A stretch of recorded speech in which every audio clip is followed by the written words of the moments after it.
I taught at a school that served breakfast to every student after school began every day. It was frustrating because it was a huge time waster. This book is part of the Not This But That series.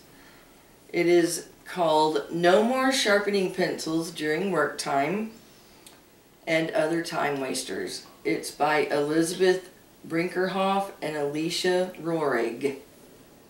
It's a Heinemann book. It's in the series. So this book is not only about students wanting to sharpen pencils at inopportune times.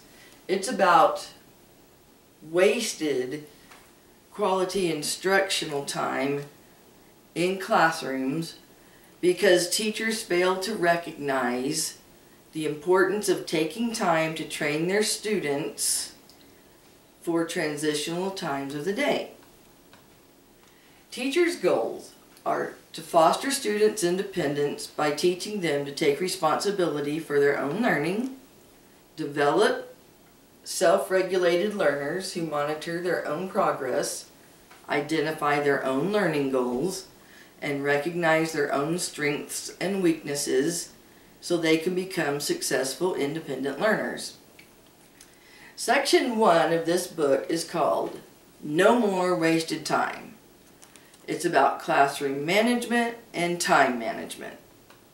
It's about constructive student action, which means students work together in social communities to construct new knowledge. Teachers need to understand that spending a great deal of time establishing the foundation of all learning is not a waste of time. The foundation of all learning includes classroom atmosphere, quality instruction, and classroom management. It creates a positive classroom learning environment. It sets the stage for the whole school year. Skipping this important component of classroom management will waste a great deal of time as the year progresses. Because students are social beings, they need to be taught self-management within the classroom community through explicit teaching of procedures and routines. Teacher modeling, teacher feedback, reinforcement, encouragement, and repetition are necessary for those desired procedures and routines to occur. Next, I'll talk a little bit about targeted learning objectives, which means lessons should not be reactions to happenings of the day. Neither should lessons just be for fun without any purpose or meaning. Higher order thinking, meaningful student learning, and planned ordered lessons are necessary for learning to occur.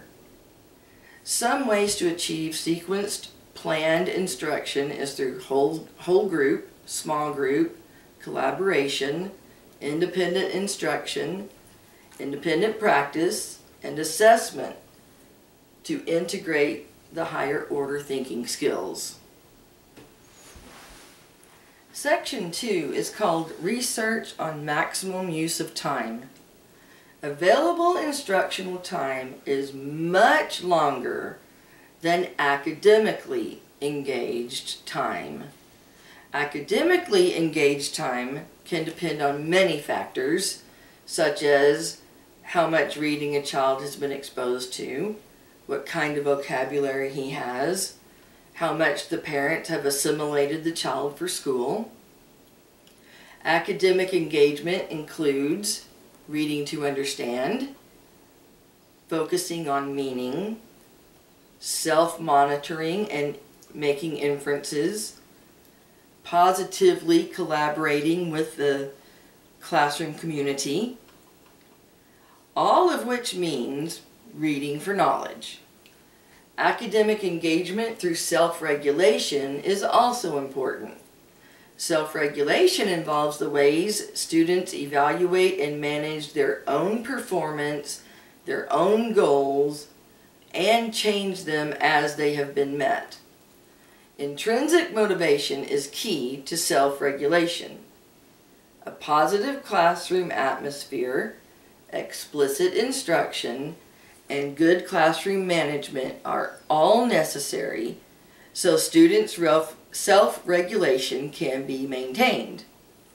Like it or not, student engagement reflects teacher action. So, assess students' engagement, establish procedures, policies, and routines, promote self-regulation, independent transition, and student responsibility, communicate expectations, discuss the reasons for the procedures, the policies, and the routines, develop intrinsic motivation, use positive construction encouragement, and if bad behavior occurs, make the punishment fit the transgression. Section 3. How to maximize academic engaged time.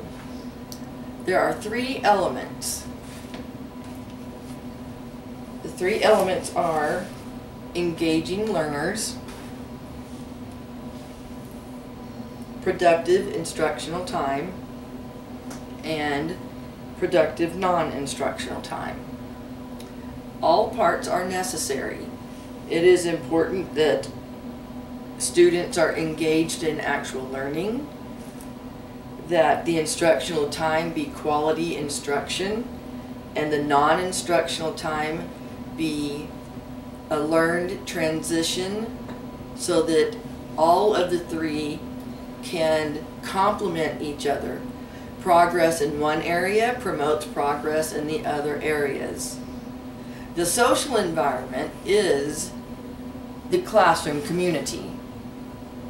Fostering student-to-student respect and student-to-teacher respect moves everyone toward working together for the good of everyone else in the classroom community. Another helpful idea is to have students share responsibility for developing behavior expectations so that they will be more likely to abide by them. A tool for planning and describing procedural routines is CHAMP.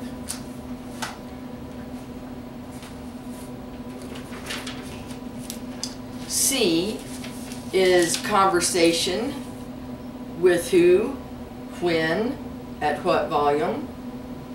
H is for help. What is the procedure if a student needs help? A, activity. What do the students do? M, movement.